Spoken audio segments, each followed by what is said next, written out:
Untuk memungkinkan perusahaan-perusahaan di Pakistan dapat memanfaatkan flywheel raksasa dengan nilai terbaik untuk uang.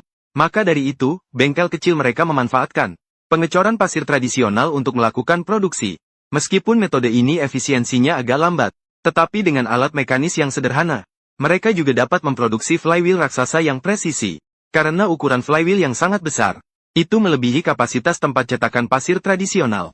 Pengrajin terpaksa menggali sebuah lubang besar di tanah. Lubang ini digunakan sebagai tempat cetakan saat pengecoran. Pengrajin menyebarkan lapisan pasir cetak di dasar lubang. Sebagai dasar untuk model pengecoran, pengrajin yang berpengalaman menggunakan sebuah pipa persegi bersama dengan alat level, sehingga dapat membuat dasar yang datar. Selanjutnya, mereka menusuk banyak lubang kecil di bagian bawah dengan sebuah tongkat. Kemudian, mereka menyuntikkan karbon dioksida. Jumlah karbon dioksida yang banyak membuat pasir cetak yang sebelumnya lunak menjadi keras. Setelah dasar mengeras, pengrajin menggambar sebuah diameter 2,2 meter dari lingkaran, menentukan ukuran utama cetakan roda berat, dan meletakkan alat penghalus di tengah. Alat ini untuk memastikan cetakan rata. Meskipun peralatan mereka tidak seprofesional pabrik besar dan beragam seperti pabrik-pabrik tersebut, tetapi para pengrajin di Pakistan mengandalkan alat-alat sederhana, dapat dengan mudah menyelesaikan masalah. Mereka membangun kerangka luar cetakan dengan bata, kemudian mengisi dengan pasir cetak dan memadatkannya.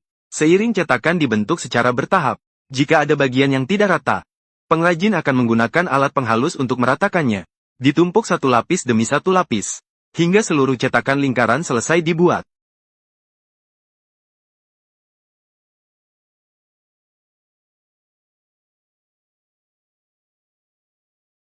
Selanjutnya, para pengrajin mulai membuat cetakan berbentuk kipas untuk roda berat. Penampang roda berat adalah struktur cekung.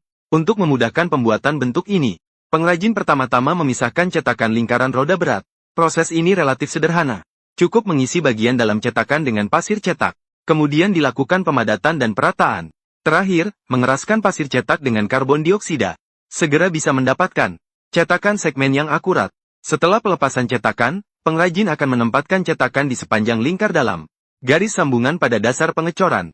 Desain ini tidak hanya memudahkan pengangkutan dan penyesuaian, tetapi juga memungkinkan pengrajin untuk segera melakukan modifikasi yang diperlukan. Setelah penempatan cetakan segmen pada dasar selesai, pengrajin akan melakukan pengukuran yang teliti untuk memastikan posisi setiap bagian tepat. Segera setelah itu menempatkan 6 cetakan bulat di atas dasar. Cetakan ini digunakan untuk pengecoran lubang pengurangan berat pada flywheel, dan juga berfungsi sebagai penyangga.